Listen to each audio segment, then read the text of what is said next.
बोलो कृष्ण कन्हैया लाल की जय हो। बोलो भोलेनाथ की जय हो।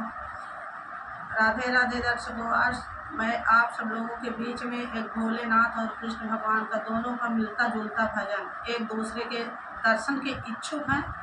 अम्मा यशोदा दर्शन नहीं दे रही हैं, अपने बालों को बार बार अंदर छुपा रही हैं। अब भोलेनाथ वहीं अड़े दर्शन करने के लिए। अब भगवान कृष्ण कन्हैया लाल अंदर से इतना रो रहे हैं भोलेनाथ के दर्शन के लिए।